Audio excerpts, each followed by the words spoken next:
You're now listening to The Brian Callen Show with your host, Brian Callen.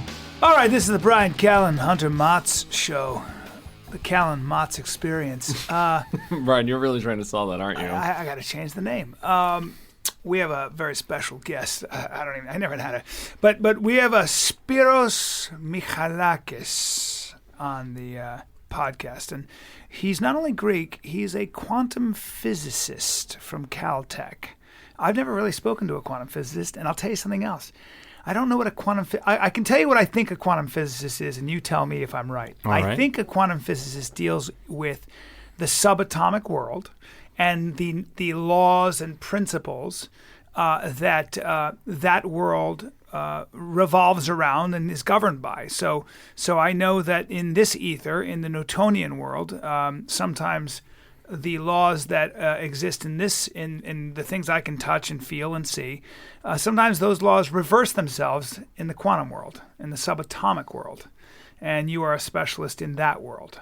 Something like that. That's actually pretty good. Quantum mechanics does describe the mechanics between very small particles and subatomic things. But the thing that is really cool about quantum mechanics is that it is supposed to actually describe everything. Not just the small things, but everything, including how planets rotate around each other, the speed of light, gravity, all of these things. And the problem we have right now is we really need to understand some fundamental things, like where does space come from? Where does time come from? Right, and how do these things come from quantum mechanics? I love it, because I know Einstein was working on what he called the unification theory, right? Mm-hmm. Which, before he died, was the idea that, there's got to be a bridge between the quantum world and the Newtonian world. Yes, but Einstein was also one of the major opponents of quantum physics. Very brilliant man, right? We know that. But he wrote a paper with Rosen and Podolsky, and they said at the time that quantum mechanics cannot be the fundamental theory of everything. Something is missing. And the reason was because in quantum mechanics, you get somehow for free this new resource, kind of like energy, but we call it entanglement.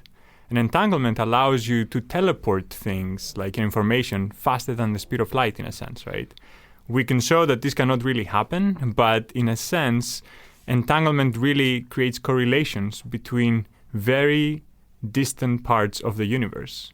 And he was thinking, well, this makes no sense. I mean, we know that whenever you have some action, it is very local, right? You do something here, can only affect things nearby. And in particular, he was the very big proponent of his own theory that the speed of light is finite, right? So if it is a finite, then, you cannot have this instantaneous action between different parts of the universe. But it turns out he was wrong. So in other words, let me categorize that. So in other words, when there's a mover, so if I move a rock, you can usually tell there's a source behind that. That's right.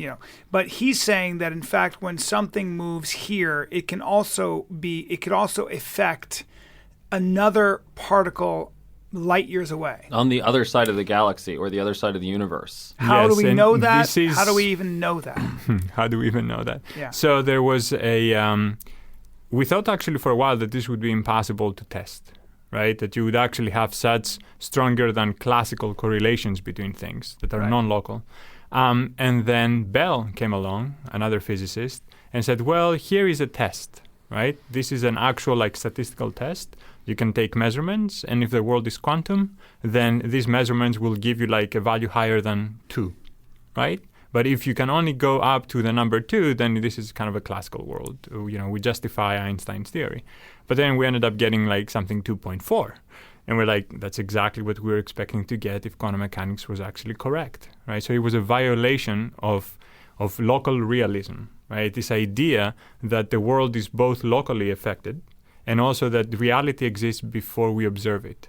And this is something you may have heard of before. Okay, this is amazing. So reality exists before I observe it. Dilate on that. That's So this is something. I knew that this is what was going to happen, by the way. I knew that you were going to get your mind blown and you would be so excited when you two met each other. Yeah, what I want to do is make this accessible because when the minute I hear quantum physicist, we all do this thing where we say, well, he's super smart and he operates on a level that's way higher than anybody. And that is probably unfair to quantum physicists because it sounds to me like it requires a great deal of imagination. Yes. A great deal of conjecture, theory based on, preconceived understandings of mathematics and spatial relationships and all these kinds of things. That's right. But it shouldn't be so out of touch. We do ourselves a disservice by being unscientific in our thinking for the most part. And most of us are unscientific, right? We always go, oh, leave that to the scientists. Those guys are super smart. And so I really agree with that. And I think that it is important to start early, right? As early as like 6 years old if possible. And start seeding these young minds with these ideas, these counterintuitive ideas. That in the end, if you really start thinking, go down this rabbit hole, you will see that this is the only way the world makes sense. It's just that we take things for granted.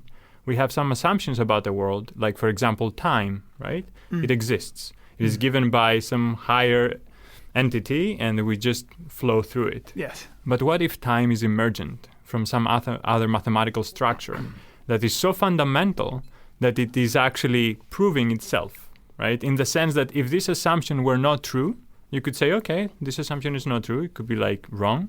But if it were not true, any other assumption you made would not be possible because you wouldn't be here to make that assumption in the first place, right? So I think let's stop on the word emergent because I think that's really important because we had this conversation over dinner.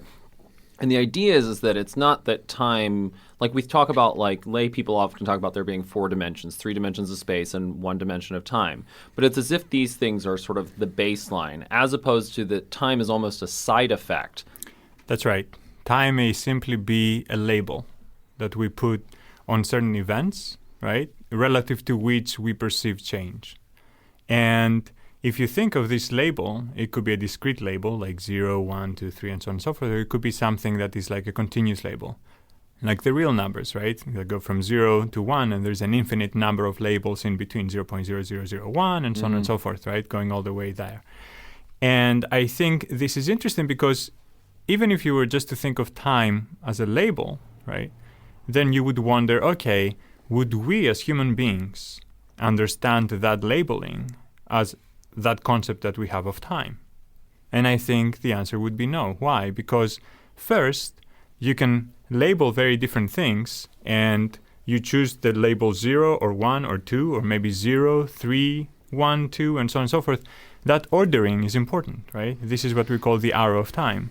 So why does it make sense when we watch a movie, when we watch it in forward versus going backwards? Right. Right? And this has to do with this concept of arrow of time, that certain things make more sense in one direction versus another, even though quantum mechanics says that every process is reversible, right? That the evolution from one state to another is equally likely than like going backwards in the grand scheme of things from the global point of view. It feels as though when you talk about time, we are...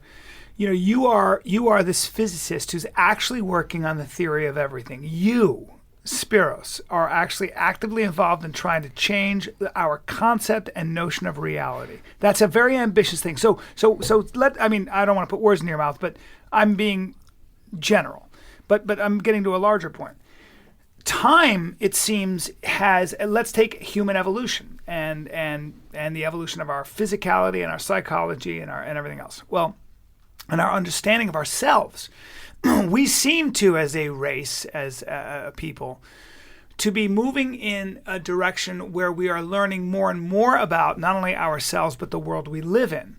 So that forward progression of time, there is a difference in what we look like, and certainly what we know now, as opposed to 5,000 years ago. So time is moving in one direction, it feels like. Experientially. But the point is that there's no such thing as spicy food. There's food that we experience as spicy, but the chemical is not inherently spicy or not. That's how our brain processes it. And so that would be one of the things that I would wonder Yeah, that is a good way to put it, but I think there's something even more fundamental here, right? And you said, oh, I'm working on the theory of everything. No, I'm working on something actually very simple in my mind, right? Because you cannot just start thinking, yes, that's what I'm working on, to figure out everything, right? You start with something very basic. And for me, this basic framework is almost like philosophical, right? And it says that, and I'm a mathematician, so I always have to start from some axioms, some assumptions, right? That have to be self-evident, either because I say they are, or because everybody else agrees with me that they are self-evident, right? So I want to come up with certain axioms, certain assumptions that if they were not true, as I said earlier, we would not be here to even think of other ones, right? They could exist in a mathematical reality in which human beings or other observers, conscious or unconscious, would not exist. And this would be equally good universes, say, right? But if you realize that to create a theory about the universe, you actually need a very basic assumption that you can exist in a continuous experience, right? In a sense that whenever you make a measurement or an observation upon which you want to base your new data set to create this pattern recognition for your new theory, there has to be some continuity. Imagine that you're in a lab and you're trying to measure like the spin of some charged particle or something like that, right? And then you do it at one moment, and we'll explain what that means now that there is no time, right? And then you do it again, another moment, right? Say the first moment you measure it and it's like, a spin up or something like that, as we call it in quantum physics. And the next moment you go to measure again and you disappear. You literally, your whole, it just blows up, right? That would mean that you live in a universe, in a multiverse, say, that was not stable, that did not have the structure to support creating a theory for itself. So our universe, that's the thing, a universe without time would not be a stable universe. And so we wouldn't be here to ask these questions. No, actually, any universe, you can create a sense of time in any universe.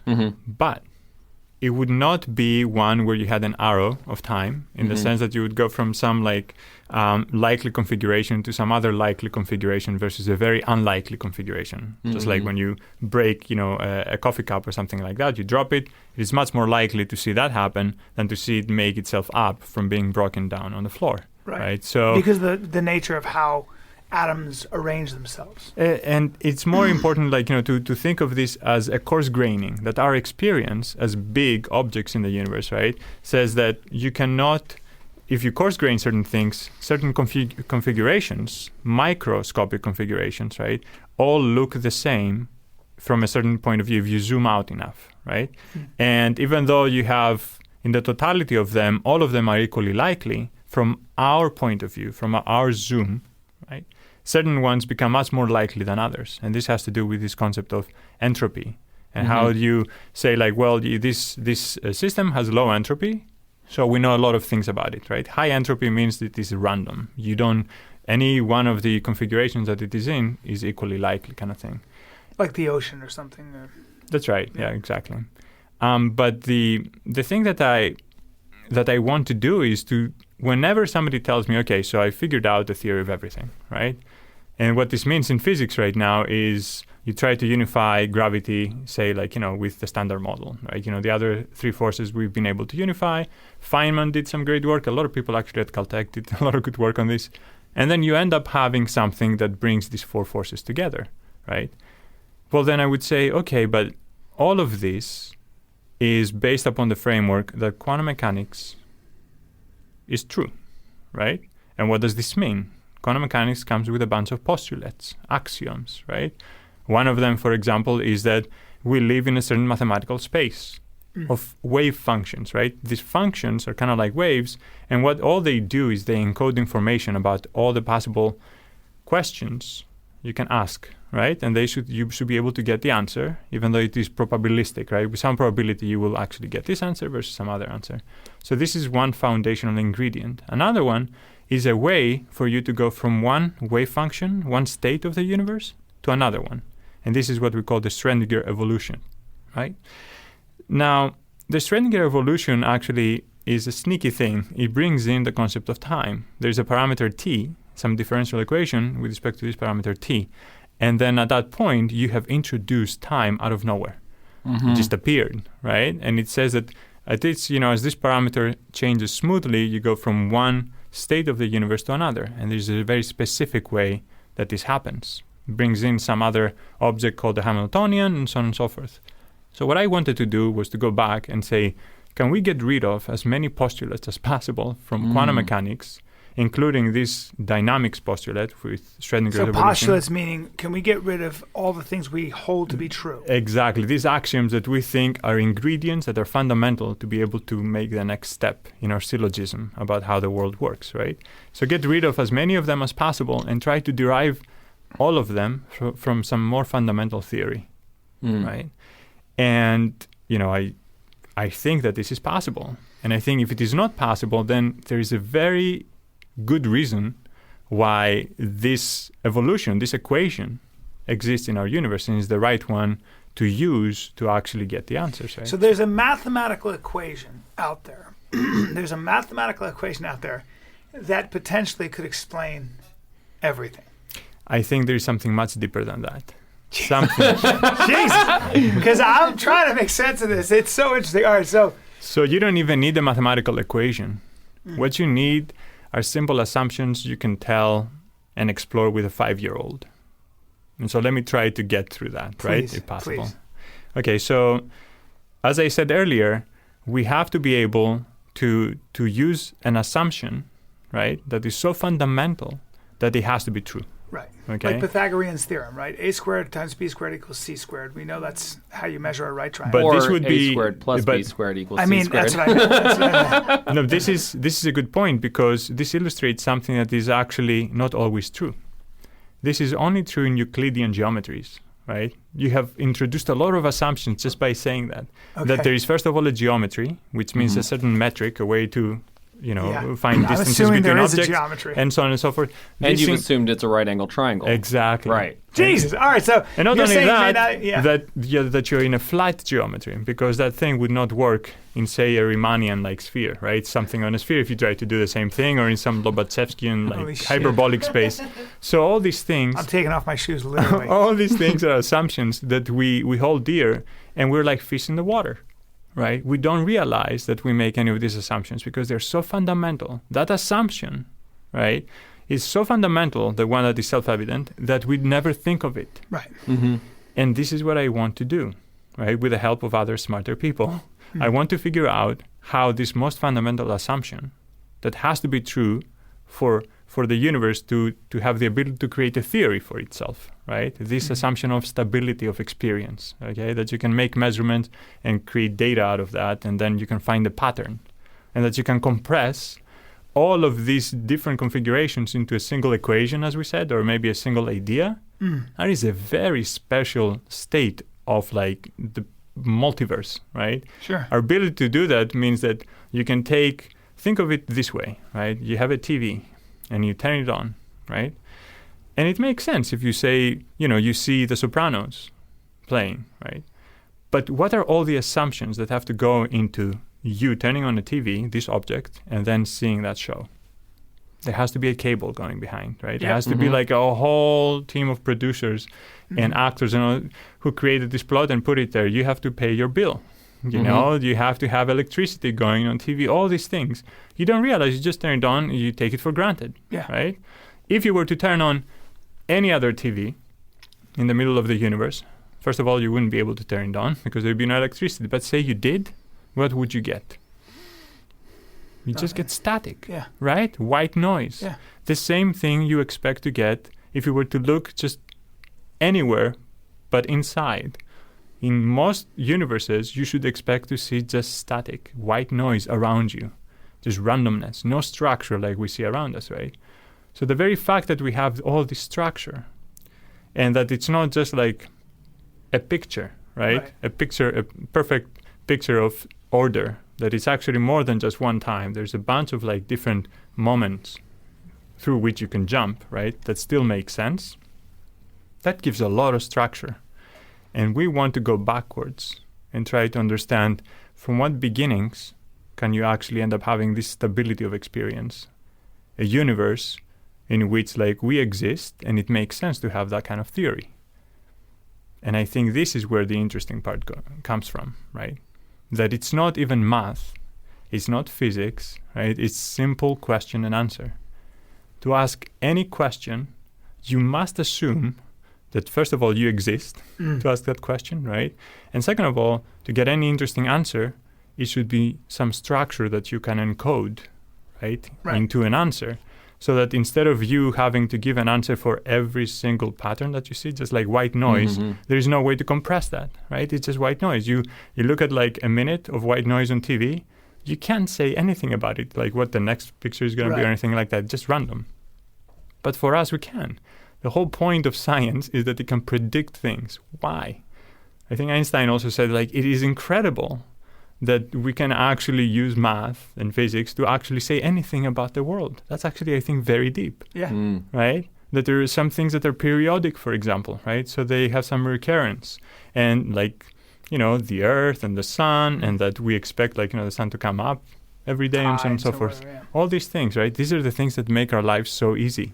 Yeah. Because we don't have to figure things out every time for the first time. Right. And so, to me, this is like what is so interesting about this program, that you literally start with the most fundamental assumption you can make that has to be true. Because as I said, if it is not The true, sun's going to come up. there is nothing. Yeah. Or that like your experiences as an observer, whether you're a human being or not conscious at all, right? Just like we could just be all wiped out tomorrow, right? By some comet or whatever. The rest of the universe still goes on. Right. You can imagine, right? You know, there's still the planets and so on and so forth. Maybe life would emerge again. Okay, 100 million years from assuming now. that, so now you've made that assumption. You want to go further now, and you want to understand from the simplest assumption you can make about the mathematical space in which observers can exist, right? Relationships between like a system A and a system B that is not A, these correlations, and you want everything to emerge from there. You want time to emerge from there. You want space to emerge from there, right? This idea that there is some finite speed of correlations at which like you can be affected by something far away from you, okay? And what does it even mean, far away? In quantum mechanics, these things have to do with like decompositions of your space into like a graph, right? Where the notion is no longer that of locality, of some geometric locality, you know, that you're close to something else, just like, you know, across the street. But it is a notion of how many people do I have to talk to, right, before I get to Brian, for example. Right? You know, how many friends do we have in common? Like, you know, how many interactions do I need to get through, fundamental interactions of something to get to talk to Brian? Which doesn't necessarily have to do with the amount of distance in physical space. Exactly. Right. That's right. It's more about like distance in terms of interactions. How many degrees of Kevin Bacon do you have to go through? Well, something more fundamental. Time is the space between two relationships. It's interesting because time, as we said, is just a label, right? And then labels don't even have to be ordered, because you could have like one label being potatoes, another one being tomatoes, and the third one being cucumbers. Right. And you're like, how do you order them? You know, and that all only depends on maybe the order in which you want to eat these. So, but what defines that order, right? And I think what defines that order is very much connected to this fundamental assumption of stability. That if our experiences were not continuous the way they are, right? If we didn't have this illusion of the arrow of time, then we wouldn't even have the concept of time. Okay? Right. Because those labels would still exist, but they would correspond to catastrophically different events. I feel like time in our ether is really synonymous with decay and with attrition. I mean, I feel like that when I think of time, you either think of getting older or you think of gaining or losing something. So you're either gaining time, you're either getting more wrinkles, getting stronger, getting bigger, getting smaller. It's kind of entropy. It's or the fighting of entropy. Yeah.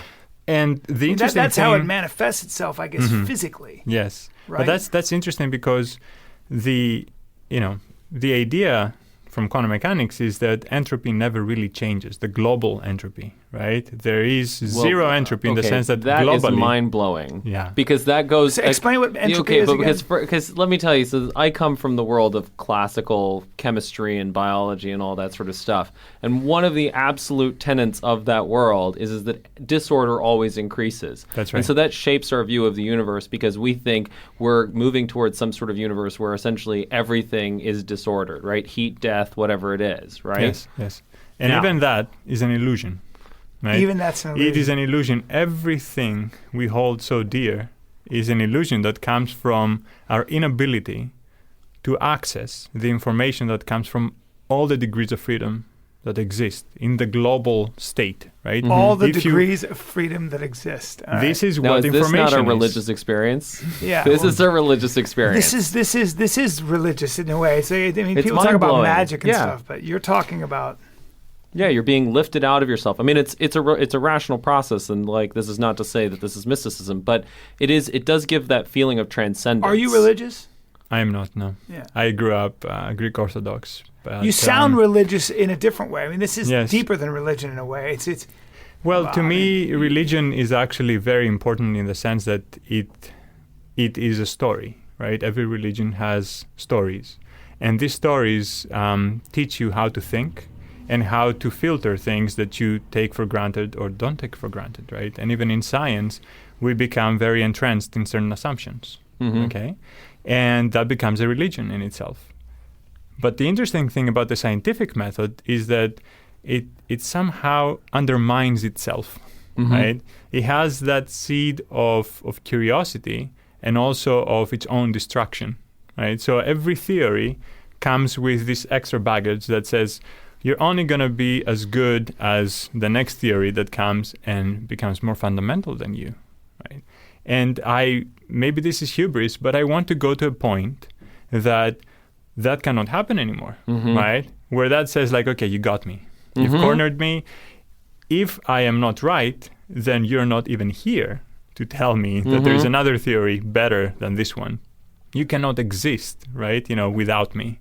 And from there, I hope, from this simple assumption, to explore all the manifestations of the things that we see emergent in the world. so maybe everything is based what I'm perceiving doesn't really exist, or certainly is not what I think it is. That the but world chemists as it will is, tell you that. yeah. And light, there's no such thing as yellow and blue and all that. Light is It's a perception, the yeah. quality Well, of light. Yeah. And I'd love to interject a point of history here that I think is really, really interesting, which is, so much of when people talk about quantum physics nowadays, they're like, it's so weird. Like they get really excited about how weird it is because it doesn't fit our assumptions. But the interesting thing is I was reading a book about Newton, right? It's called The Newton Myths or whatever. It's by Patricia Farr. It's a good book. But anyway, she was talking about the fact, and it's in the Isaacson book as well, about the fact that, Descartes, when he was trying to make sense of how gravity worked, assumed that things had to be touching, right? And that assumption makes a lot of sense from a sort of very, pre-classical perspective. Newton's great leap was to realize things don't have to be touching. It seems like Einstein fell prey to essentially the same trap, which was assuming that things had to be physically close and couldn't be affecting each other. Right. So much of what's happening is that the reality does not work as humans expect it to based on certain biological preconceptions. I think the reason is, we do the best we can. I think this is the case, in politics, in economics, and in science, religion, in everything. Like human nature is like water, I think, right? It will not just jump over the cliff unless there is some force pushing it to do that, right? It's a very unlikely event that it will just try to go down the easiest path possible. And but it's there amazing. is a reality to our everyday existence. For example, science gives me a phone I can look things up on and talk to people from far away. Yes. But that's the interesting thing, I think, as well, and this is something that I don't think most people realize. Scientific paradigms shape your reality. The way that you would have experienced reality if you grew up in ancient Athens is very different from the way that you experience reality basically in a Newtonian way with probably slight Einsteinian influences, and is very different from the reality that Spiros experiences understanding quantum mechanics. Well, that's true, but I will say, though, that, for example, with atomic theory, we know that if you etch a board with the right way, a silicon board, you can push electrons through those etchings, and you can create a computer chip. And we know we can. That's a reality. We know that's a reality that I can touch, feel, see, sense, and hear. But that's the interesting thing is that the idea of electricity, like in the, go back to a period before Ben Franklin or before any of that sort of stuff, thinking of electricity, being able to model electricity in your brain essentially as some sort of river of electrons, right? Yeah. That's what you have to understand is you've picked that up from your world. Yes. And your reality is shaped by that. You think of electricity as a real thing. Yeah. And that's the interesting thing. In the same way that, what Spiros is experiencing, which we're trying to access right now, I'm sure is just as real and makes just as much sense. I wonder if we can sell this instead of acid to people. I wish we would. Yeah. I'm not I going to be wish part we of this. would. I mean, because I'm still having trouble wrapping my head around, like, it's really the idea of what Spiros is saying is to find the fundamental truth at its very core.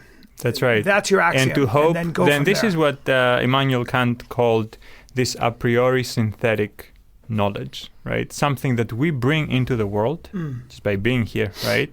That is not tautological. That is not just, A equals A, which is no new information. Yeah, right? so we haven't sort introduced of a memory. So well, you we want- haven't introduced assumptions. So the point is that to minimize the number of assumptions that you're bringing to the table. So, for example, Exactly. the idea that the speed of light is universal or as fast as you can go, Exactly. that's an assumption that essentially is introduced. And if you can Yes. do without that, and that your only assumption is Every that we philosopher, exist. Yeah, philosophers like Socrates was dealing with those big truths. I mean, he would always ask those kinds of, how do you define virtue? What is love? That's right. What are these inherent what are these inherent understandings, old souls Right. versus new souls, those kinds of things. The idea that there are the great ideas there are things that we don't learn but we remember. They are inherently But placed in us. if you're looking at people like Jonathan Haidt or any of those people that we've had on the show, what they're doing is they're removing assumptions. So now you're not creating virtue as this sort of abstract idea. You're simply operating from the brain, from evolution, from very primal forces. Yeah. And that's the point, is to make it all as simple and elegant as possible so that you're not just loading crap on top. But That's tell me right. what I mean, it's hard to do, but tell me what the unification of everything, and you're working from fundamentals. What in the world does that look like? How does it change my? Okay, so I think we have to go back again to this idea that to have a theory of everything, and I don't really like this terminology, because even if I were to tell you that I can manifest from some arbitrary wave function, right, some state function from some state space, mathematical state space, and show you that 99.99% of the time, a concept of time and a concept of local geometries will emerge from that, right? Even if I were to show you how this happens from this fundamental assumption without which you cannot even have a theory of any universe, right? It wouldn't be enough. That would actually not be interesting from the perspective of a human being. Why? Because the most interesting things don't happen at that level from our experience. Yes. That's the whole point, right? They Right. happen at the level of an emergence. Yes. A complexity that is emergent enough for us to say, well, this is Our important reality to is a me. byproduct, isn't it, of a lot of other machinations we can't see. Exactly. I mean, that's right. Yeah, And not only I that- can't see the atoms that have formed to make you, or the differences. And the question is, do you even need to? Do you need to actually be able to see these atoms, right, to make sense of your reality? I don't have to maybe know how not. my phone works. I just have to push a button. Exactly. Yeah. But there are cases, because we have enough complexity in our minds, right, as these organisms, to be self-referential, right? Just like, and this is a very important concept, goes to free will and other things as well, that we are special in the sense that we evolved to a point where the complexity of our own program, if we're like a computer program, right? just a bunch of information processing machines, and we just run some programs, some software. Our software encodes within it what is called a universal Turing machine, okay? Or maybe something even more fundamental than that, more powerful.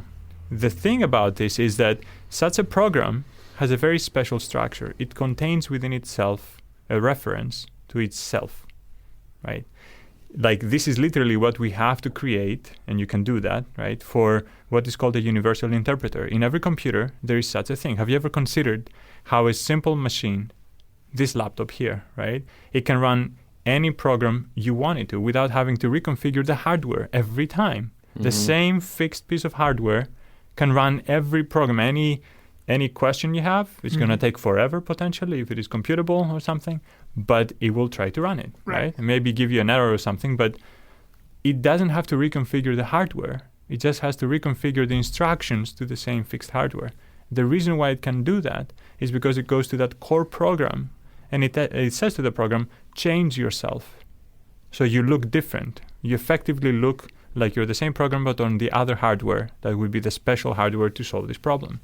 And it can do that because it can always go back to itself. It has always the core code of itself and say, I can reset now. Mm-hmm. I can be like I was in the beginning. And then from that central point, you can go into excursions, into giving answers about everything. Right? So I think that is important, because as human beings... And that's what you're looking to do. That's what I would like to do. I would like to figure out something. So you've got to find almost like the original axiom, the original fundamental truth before you can go on to creating your theory.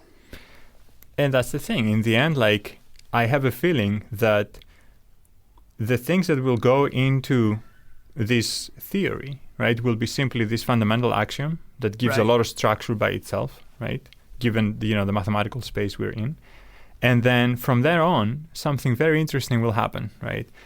In my opinion, we will not always get this universe that we see with structure and all that stuff, right?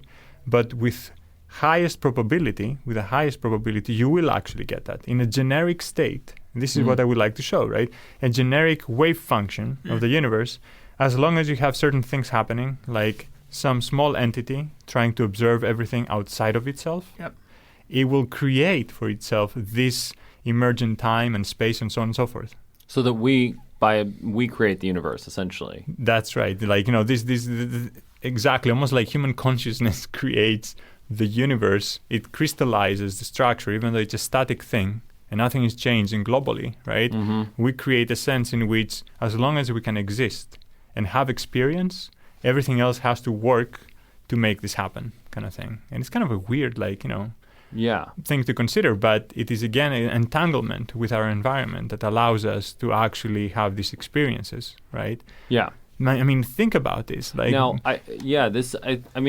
It's mind blowing. I do want to say one thing though, is that any time that you're people always sort of, when they start talking about mysticism and like now you see things like The Secret and all of that sort of stuff, they always ground it. They're like, it's real because quantum physics. But the reason why they're using quantum physics is precisely because they don't understand quantum physics. Because it's okay. They're doing the best they can. And that's fine. And bully for them, and may they figure it out. Yeah, but they're also selling snake oil. I don't like them. Yeah. So Understood. Yeah. But this is. But you know how atoms behave. I mean, you know that if you split an atom, it's a big problem. So you yeah, but you also know that.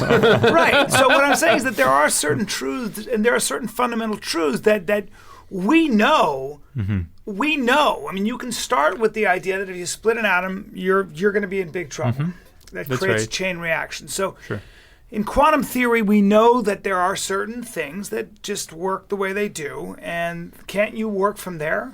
Yeah, but that's the point. I think what he's talking about is we know those things, but it's a very clumsy structure. We know about this, and then you're trying to do what we always try to do, right? You put together all the little pieces of the puzzle, and you try to see how they fit together to show you the big picture. Yeah. Right? But it's very difficult to work with an infinite puzzle, that is the universe, and try to figure out what the rest of it will look like and how it will change and so on and so forth. How the hell do you do that with math? How do you do that with math? You literally have to start from something that is so obvious, you cannot escape it, as I was saying, right? And then from there on, you have to And you're still looking for it. that obvious I thing. think I know what it is, but the difficult thing is to always translate that into mathematics, right? You want to translate that into mathematical structures. And even if we decide at that point that even mathematics is not fundamental enough for some reason, we have to go there. But I would like to clarify every stage by itself before we move on and say, okay, we figure out the theory of everything. Like, no, you didn't, right? You need to understand where time comes from. Like all this, every equation. I think Stephen Hawking asked that, like, what is it that breathes fire into these equations, right? That gives it the soul of the equation. I think it is always the assumption that goes behind making that equation patently true, okay? And in many cases, I have seen that most equations are not true. They're just a law that exists in certain approximation, in what we call sometimes the thermodynamic limit, which means that So in your this small reality, thing, in this Even- small reality, I think it's even like the things that become very important are things that we usually don't even think about. The fact that we are very small compared to everything else around us. yeah. So in that sense, we are defined by everything else around us. Even if you're in a universe that is a quantum superposition, makes sense, right? of a lot of other stuff. Yeah. The fact that we are bullied into a specific viewpoint Yes. of the world, Yes. even if the global That makes viewpoint is sense. different. Yeah. Exactly. And that's very important. Like, that's how our experiences emerge from It's a things very we don't have humbling control. philosophy. I can see how religions would have a big problem with you. Like, wait a minute, we're the center of the universe. Well, That's the interesting thing is, I mean, again, to go back to Newton, I mean, they had a huge problem with the theory of gravity. There were a lot of religious scholars, Christian scholars, who didn't like it Copernicus because and Galileo. that's right, because they didn't like the idea that the universe could run mostly on its own without constant intervention by God.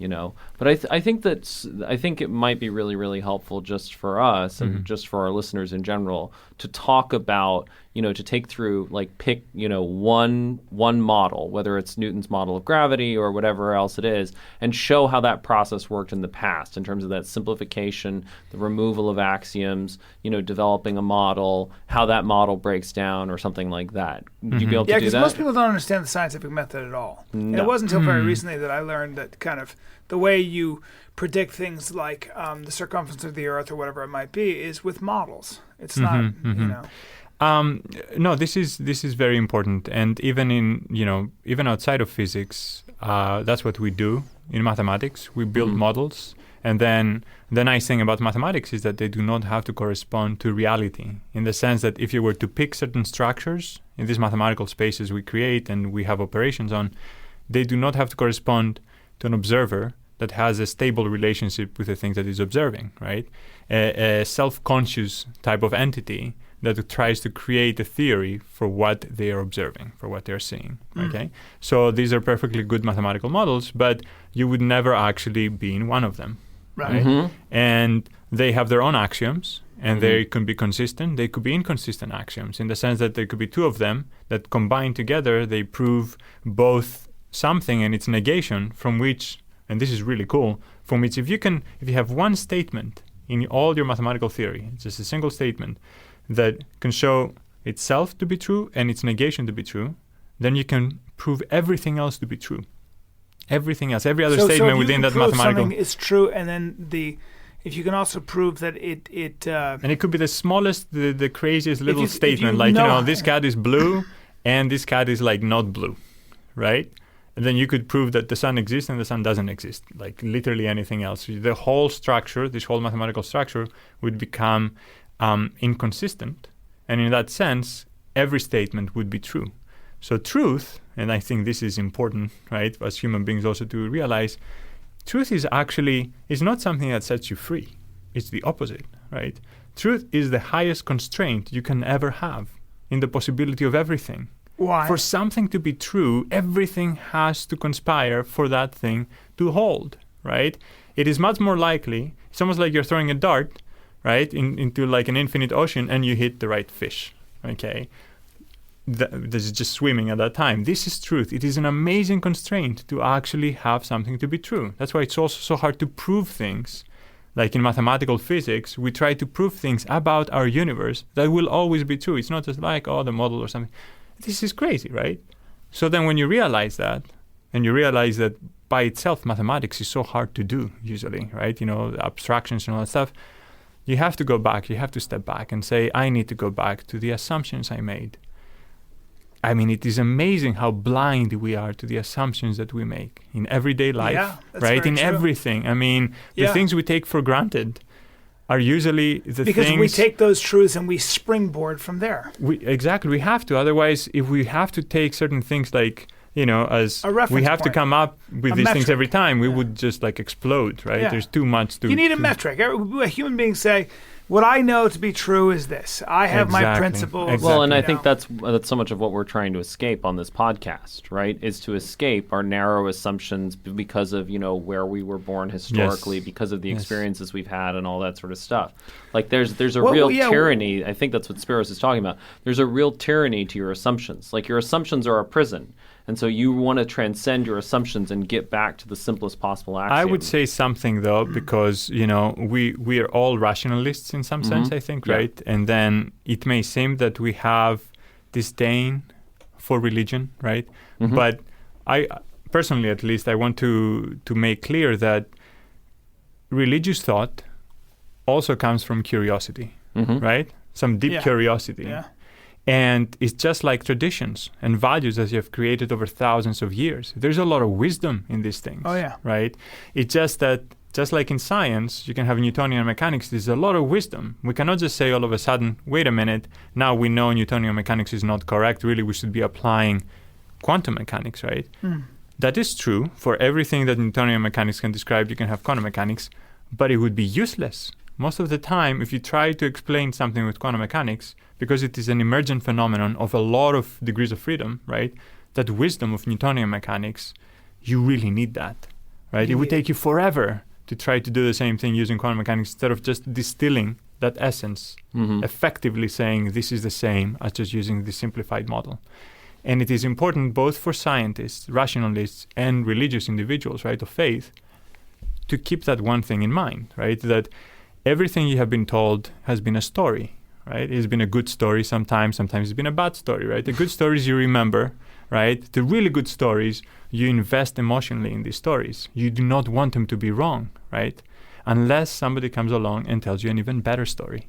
Yeah. And usually the better story is the one that acknowledges the value of the story you've heard so far and then says, but what if you change that little thing? And that's so much of where the dialogue between science and religion goes wrong, is that rather than, essentially saying, here's a better story, or saying, let me try and understand what this story provides you with, and often what it provides you with is not predictive power of how the physical universe works, but it provides you with meaning. Right. And so it seems like you're saying that scientists have to acknowledge that, religious stories provide us with meaning, and that is something that human beings need. That's right. There's a lot of wisdom, right? Yeah. And it is an evolution in itself, okay, of what was a religious idea 1,000 years ago and what is now. And I think it is important to keep that in mind, both as scientists from both sides of the aisle, as they say, right? Yeah, right. And in the end, I think we're all trying to do the same thing, right? We're trying to survive, kind of like a random world. Understand. You're trying to understand as much as you can. Grow. And contribute. I think what is important in the end is integrity, right? Integrity combined with curiosity is the most you can ask of any human being, in my opinion. Integrity combined with curiosity. I like that. You have to start from curiosity, right? You have to, this is what opens up your mind, right? And integrity is the kind of thing that tells you once you hear this other story, independent of whether it is better or not from the one you heard, right? You have to be okay, I'm not going to fight it. Maybe in the beginning, be willing to change your mind. Exactly. In the beginning, we will always fight that change. We have to fight it because it means it corresponds to the value of our original idea, right? If we are easy to change our mind, we all have an orthodoxy, don't we? Exactly. We have to keep our core and change it little by little. You can't just have this phase transition, right? So you sit around thinking about this, and mainly it sounds like you sit around trying to think with a new mind. and almost sort of almost setting aside the things you were given from a very early age, because now you've got to come up with the idea that so much of your reality is shaped on your preconceived notions of what is true. Well, you're trying to come up with a better story, but in order to come up with a better story, you have to let go of the one you already have. I want to come up with a story I can tell my kids one day. Yeah. When did this happen to you? When can you remember saying, I want to be a quantum physicist? I mean, what was the seminal moment? Was there an epiphany of some kind? Actually, I never became a quantum physicist. I'm actually a mathematician, and at some point at Caltech, they said, okay, you know enough quantum mechanics to now be called a theoretical physicist or a quantum physicist, right? You work on these quantum computers, you work on this many-body physics, right? On this now theory of everything, all that stuff. It's a label, right? Mm-hmm. In the end, it could be that this theory undermines the very concept of quantum mechanics as we know it, right? So it'll be a new label that comes up saying like the zeroth assumption, whatever theory or something like that. It doesn't matter in the end, right? It's somebody. I guess I'm somebody who is frustrated with being so blind to my own assumptions. Yeah. So whenever right, that's not a mathematical mindset. That's a philosophical mindset. Yeah, but and that's a very human. Right? Exactly. I mean, and that's what I was thinking, that you can have. We talk about scientists sometimes as these analytical machines, right?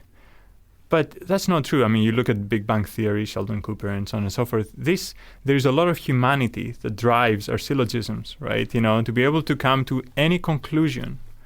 The foundation, right, is an axiom or a set of axioms that always have to come from your emotional world. They can never be chosen by your rational mind, right? Yeah. Everything is equally likely, equally valuable from this rational perspective. So it has to be a preference. You cannot just prove that chocolate is better than vanilla, right? Even though we know it's true. I mean, you can't prove it. It has to come from within. Yeah. And then maybe it even changes with time. Yeah. Well, and I think that's the thing is that so much of what the disservice that is being done to us in general is to think that the heart and the head are the separate. And what we now know from neuroscience, Antonio Damasio wrote this amazing book, Descartes' Error. Mm-hmm. And it's basically about, Descartes said that, essentially the rational and the emotional were separate. And they're not. Our decisions are mostly emotional, but they intersect with reason. And then afterwards, reason comes in and justifies what we feel.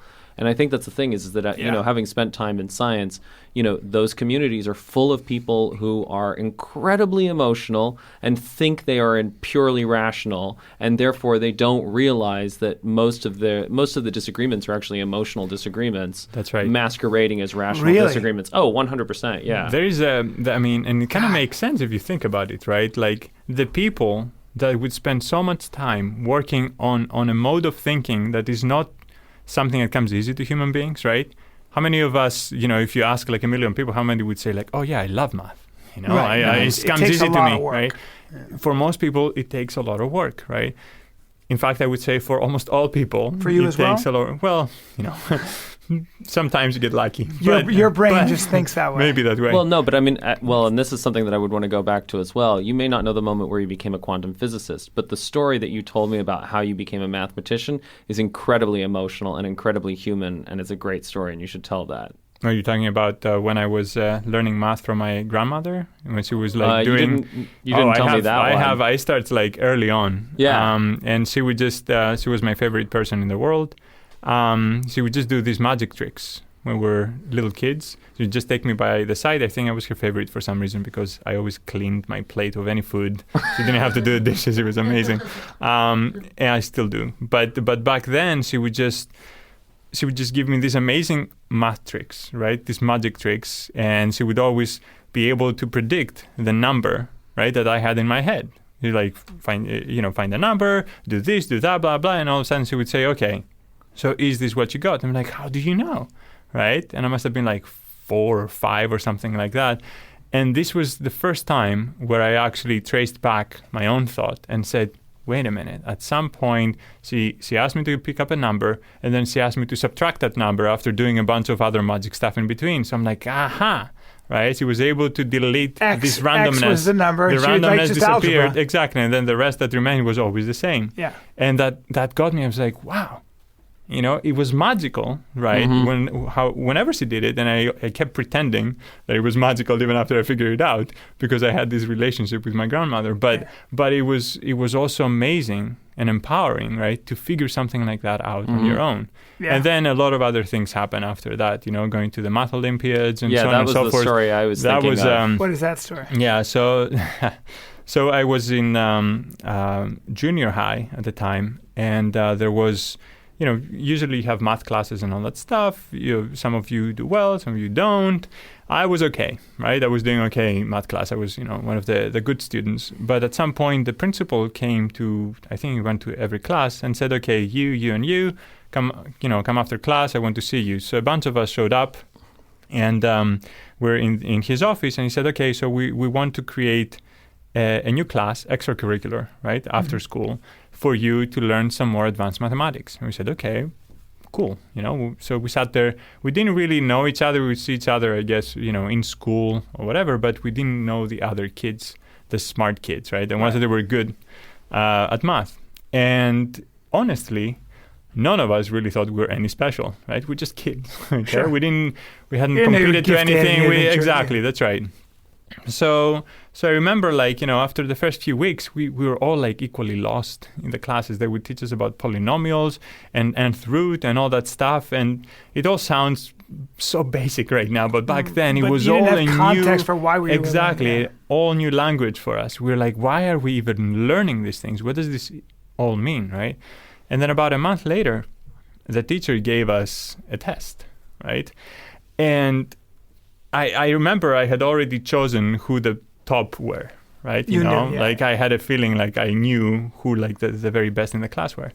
And so I was sitting there and I was kind of petrified that I was going to get nothing right, okay? All these other people are going to get every question right, and I was just the dumb one in the class. So at some point, we're done, and then the next time he comes back, he says, okay, so here are the results. He writes them. I was like, wait a minute, so what? I'm at the top. I was at the very top, right? With a big gap to the second one. Wow. This fear I had, right? That I was just... every other one of us felt the same way. And they were all I remember in the time of the exam, they were writing furiously. I'm like, what are they writing so furiously? I don't even know what's happening here, right? They were just writing because they didn't know what else to do, I guess. Yeah. So they were just writing furiously. And you could see the numbers. I guess I was just going methodically, going slowly, and it seemed like I was doing nothing the whole time. But in the end, I just figured things out. And it was, that was a very interesting experience. And then that kind of replicated itself a little later. There you go. Yeah. But you see, that's the thing. Everything we talked about with Dan Coyle as well. That's the point. You have these early emotional experiences which make you love the subject. And when you get the love... hate it, yeah. Or hate it. But, when you love it, then the practice is natural. It's the same thing with you in stand-up. You get out of your way. You get out of your own way. That's right. And you just get on with it. A lot of it's getting out of your own way. A lot of it is a process of deletion, what you choose not to think about. A lot of it's how open you're willing to be. I mean, with doing what you do, you have to stay very open. You have to actually destroy your assumptions. It's a process of deletion. Because for me, the most frustrating thing is to create an illusion for myself where I live in a world that is not how it's supposed to be, right? The reality, yeah. I deny elements. This is what Ayn Rand said, in Atlas Shrugged. This is actually an amazing book. Has been misinterpreted in many ways and everything, and it actually is pretty weird in certain ways. It seems to have no emotion in it or something. Right.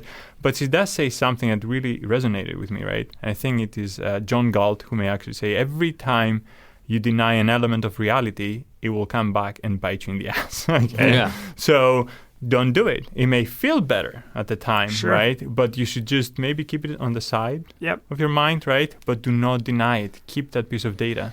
Because you will create a world to fill in that gap, and it will not be the best world for you. Yeah, it's gonna bite you in the ass. That's right. We have to have you back. Okay. Because there's just too much to talk about. Yeah. I told you, he's amazing, isn't he? Yeah. Such a joy to talk, because I think that's the thing is, yeah, you're such a marriage of head and heart. And that is, I think, such a rare thing. It's so rare to meet somebody who is not only a mathematician and a scientist, but a poet and a philosopher. And that is, and I mean an amazing tan as well. By the way, He's got a great tan. He's Well, got he's a great. really, He's great. Thank you. It's really beach is. volleyball. Spiros right there. Michalakis. Do you play? Oh, yes. So do we. Really? Dude, where do you we play? have got to do this Santa Monica, Huntington Beach. We're yeah. there. We were there We're this Marina del Sunday. Rey this Sunday. We're okay, there. Then. We'll be there Marina del Rey. let's do it this I Sunday. used to play By there the every way, Sunday this- too. Okay, this will be we're doing this. Yeah, this, by the way, will be the most amazing beach volleyball group because it'll be We got Brendan professional fighters. We got, Oh, I see. I see. Nobody's good, but I'm sure you're good. You've We been have playing a long Yeah, time. but I will let you win if you have professional fighters. That's awesome. Yeah. We'll definitely play. Yeah. That sounds Okay, like a excellent. blast.